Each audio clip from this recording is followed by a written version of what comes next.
Okay, so I'm super, super excited to have Janie on tonight. She has been hosting a ton of amazing power hours and things. If you've seen her and her mom sharing, the different power hours that are happening weekly throughout the days, but then she's also doing some Instagram things.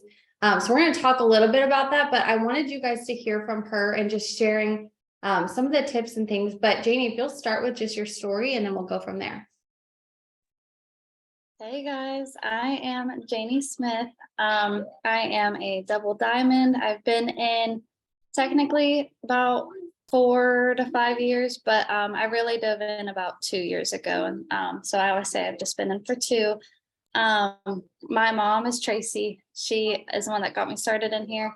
I was a registered nurse working in the ER. I just had my second kid. And kind of the same story as everyone else. I was just tired of saying no, tired of saying no to all the memories, all the vacations. And I watched my mom be able to come every day and babysit, and she was getting all those moments, and I got jealous. So that's when I decided to dive in, and now here I am. Okay, so you said you were a nurse before, you had two kids. So you obviously started this business working full time. So let's talk a little bit about that and then we'll kind of jump into like what's working. But drop a 1 in the chat if you work full time, or maybe when you started this business, you work full time. Or I guess drop a 2 in the chat, maybe for stay-at-home mom. We can kind of just go from there. And so that will kind of give us gauge. But there's a lot of people, and I know for me, when I was working full time, it's a different thing, right? Because I was working 50 to 60 hours a week and not like the 312s or different things. But talk a little bit about how, when you went all in with the business and different things, and still working, how did you fluctuate that around having two kids and all those things? So I think that there's a lot of people that can relate to that, or they're like, I'm not sure how I can go all in while working full time. Yeah, so I actually am still part-time. I work 1 to 2 days a week, plus raising the kids and doing all kinds of other things. So I really had to like switch my mindset around like, how bad do I want this? How bad do I want to quit my job and be able to do whatever the heck I want? And so now what I do is I wake up an hour earlier than my kids. I'm finding different ways to kind of like make this work in between everything else, in between all the have to. So I have to take care of my kids. That is why I do it. I have to go to work to kind of help pay for some of the things, to at least until I get to the spot I want. So right now, what I'm doing is when I'm off of work, I set timers on my phone. I set it for anywhere from 2 to 3 hours, and that's when I do my work. So in the morning before the kids wake up, I send all my friend requests out, my messages out, get my posts scheduled if I can, or get them at least ready. And then once I do that, I set my timer on my phone for 2 to 3 hours, depending on how bad Facebook is blocking me that week. And then in between that time, those 2 to 3 hours, I have time to do whatever I need to do to play with my kids and do other things. If I have to work, usually that one's a little hard. I try to get as much work as I can on my phone done before my shift. And then after, I just knock everything out that I can too. Or if I have a break at work. But if you are a nurse, you know that you don't really get breaks. Okay, so were you always like a morning person where you wanted to wake up an hour before your kids? No, I'm I want still you to speak. I want you to speak to those that maybe are like, I don't know about that. And I understand that everybody's personality is different. And some people, like my husband, is much more of a night owl than I am. But talk about how you shifted, because you know what your goals are. And so now you're putting in action. And I hope you guys hear this over and over from different Zooms, is it's not just making the decision, it's the action behind it, right? And then the consistency with it. So talk about how you made that change in your life. Yeah, so I am not a morning person. I never was, I never will be. And I'm not even a night owl either. Like now I should have my pajamas on and my makeup off. But it was kind of just one of those days where I was like, I'm tired of being mad at my own self for not getting all my messages out. And then it was kind of, sorry, the oven's going off. Kind of naps are, yeah. So that is also why I do this business. I want my naps with my kids daily. But I lost my train of thought. But I had to I was getting mad at my own self for not getting all my stuff done. And so that's when I had to shift my mindset. And so now, just like in the team page, we have these journaling Zooms that I host every single weekday at 7:30 in the morning. I don't even like to say that out loud. But it's helped me wake up earlier because I look forward to it. And I look forward to starting my day off on the right foot, writing down what I'm grateful for, what my goals are, and affirmations every day. And I know if any of you like hear that, you're like, oh, I am not journaling. I was the same way. And I kept hearing everyone on all of these Zooms say how much journaling and gratitude is so important. So I was just like, okay, one day I'm going to just start it. And I did. And it's been the best thing for me. And it's been a huge mindset shift. I love it. I love it. So she already gave you guys some different things, and obviously, take the time to plug into those Zooms if it works for your schedule, doing those things and, talking about the things that she's writing down. I think, when I went to an event, and I'm going to do this plug because we've got an event that you can get registered for and different things, but, it was like my very first conference, and one of the ladies had told me, she was like, you need to start writing life as if it's already 6 months down the road. And so talking about like, visualize, but not just like, it wasn't just doing that. It was like literally being specific on different things and journaling. And so that's one thing that I've really focused. Yes, not every day goes perfectly, because sometimes I swear that the kids will like have a magic alarm and somehow they know that you wake up, right? Like it just happens, but it's the consistency with doing that. So I know you talked a little bit about the journaling Zooms. Let's talk about what's working for you in your business right now, because you've been in, 4 years really going in all in the last 2. What are you doing to make sure that, one, you're earning the trip to Jamaica, but also having a successful business while still working part-time, having a husband, having 2 kids, all those things? Yeah. So, well, I kind of touched on this a little bit. I've been getting blocked on Facebook a lot. And so drop 2 if you have also been. But when I realized I was getting blocked a lot, and I'm like, okay, well, I can't just sit here and twiddle my thumbs and not get any work done, because now at this point, I have this mindset of I'm going to do everything I can to make this money. I had to realize that there are so many other avenues out there to do the same tasks. So, for one, if I'm not blocked on Facebook, the timer has been really helpful for me to really be focused. I can usually do my tasks 3 to 4 times a day. So I'm sending out 20 messages each time. That's 80. No, wait. Yeah, that's right. 80. So either way. So when I was getting blocked on Facebook, I had an Instagram. I started one when I started this business. Don't judge me, but I didn't have one for the longest time. And I started an Instagram when I started this business. But then when I was getting blocked, I was like, I got to do these tasks somewhere else. I got to get my messages out. And so I switched over to Instagram. I had no idea even how to work Instagram. I used it to post and put stories up, but I am a green at heart. And so I did all the research I could to figure out Instagram and how to send the messages and how to reach out to people. And so what I did was I started reaching out to all the people who have already been following me, the people who had been there this whole time, and I hadn't even been giving them any of my attention. And then I started growing. So I started at like 500 or 600 followers, and now I'm up to almost 1,900. And I believe I started it in February. So it's been really helpful over there to at least, and then if I'm not blocked on Facebook, now I'm double timing, I'm double dipping in all of this. And then Reels, like Brittany said, and then TikToks have helped bring over people too. I love it. So I want you guys to hear something that she said is, she didn't start with this massive following or different things, or maybe, you started the page and you're not really sure. And sometimes Facebook will do those suggested things, but you're being intentional with the time that you're doing and doing things over there. So that way you can build, but you don't have to have this massive network. Like she said, there's people that were already her market there that she hadn't been tapping because she wasn't giving them content. And so I want you guys to hear that when she started with the 500 to 600, it wasn't having to be like this crazy amount of people. It's you start with what you have, but then you grow and you build on that. How do you go about finding like new followers? Because maybe there's somebody that's on here that is like, I'm kind of newer to Instagram. Like, how are you going about finding people that you're adding to your Instagram following? Yeah, so well, for one, I'm using the people that I'm already connected with, like I'm following them, and I try to make sure they're people that I have something similar with. Maybe they're a mom, maybe they're a nurse, or we have similar people we follow. So if that is all matched up, then I'm following people that are liking their stuff. Because then if they like their stuff, they're gonna like mine as well. I did make a training video on Instagram because once I kind of cracked the code for me, I wanted to share it. So I'm gonna put it in the chat real fast.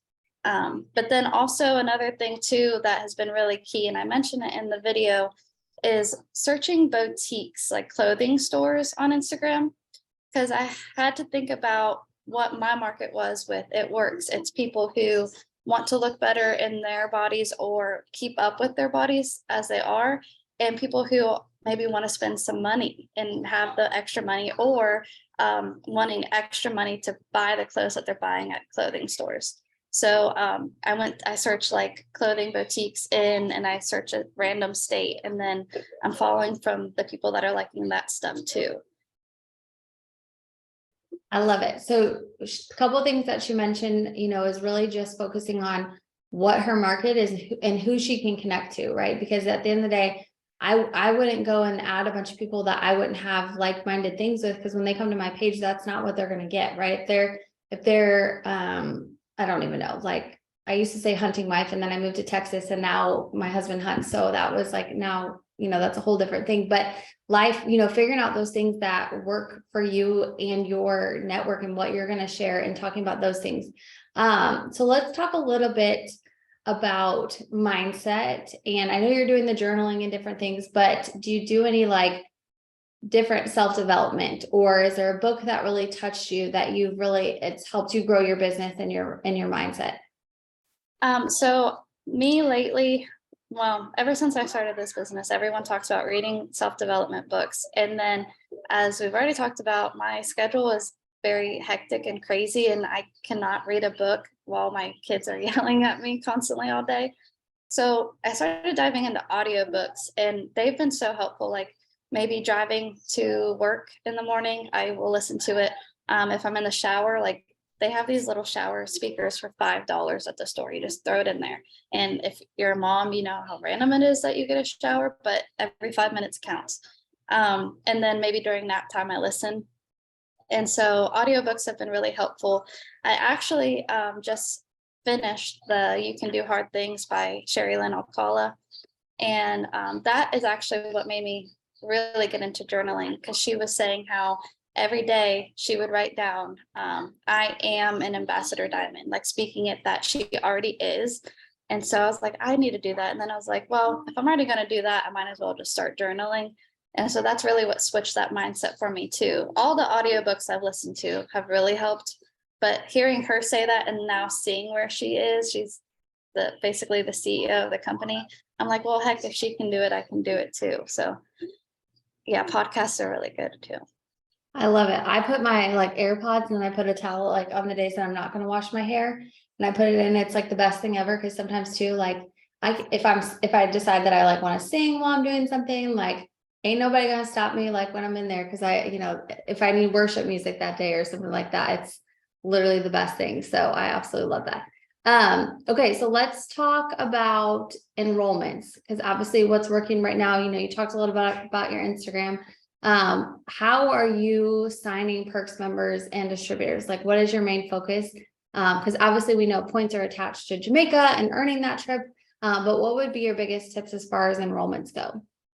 Definitely HAPS. And what I've been doing differently lately, at least over on Instagram, because normally if you think about Instagram, you think about people sharing a picture to their stories for a HAP. But what I've been doing is having them share one of my either product reels or business opportunity reels to their story, because reels are such a big thing right now and people are more likely to watch those. And then also, if they share a reel to their story, all they have to do is click on it and they can either comment or go to my profile from there. Whereas the story, sometimes the people don't even tag you, and then the people who are interested never know how to find you. And I hated that. So I've been doing that. And I actually have a brand influencer application on my bio. So once I started doing that on Instagram, I think it was in a week, I had like 20 applications on there. So that was when like a pivotal moment for me, like, okay, so this works. I'm going to start doing this. And then on Facebook, I'm still doing the regular haps, but for those same people that always hap for me and maybe like I've exhausted their network, I'm giving them a reel now too to put on their stories. So, or I was doing stories and now I actually have them share it to their page. Because you'll realize people share anything to their page. So now that they're sharing a reel, I'm getting a lot more attention and a lot more views, which is now putting my reels out there for even more people. So that's been a game changer for me. I love it. Okay, so I know you mentioned reels, but what kind of content are you posting? So let's talk, because I think we've talked a little bit about business ones and different things like sharing your story, but what kind of like product reels? If somebody was gonna say, okay, I'm gonna do it, like how are you going about creating that content? So I like the before and afters, and I try to use my own. Or if I can, if it's like multiple, throw in some like other people's in the business. For like creating that content though, because I was always nervous about my own results, it's not good enough. I realized you had to have your own for people to really be interested. When I was using like other people's or just saying how good the results were, it wasn't getting enough attention. And I highly suggest like downloading the app CapCut, because that's like the number one thing on TikTok and Reels right now. And you can actually use a lot of their templates and put your before and afters in there. And without even having to put on your makeup, you can put it all in there.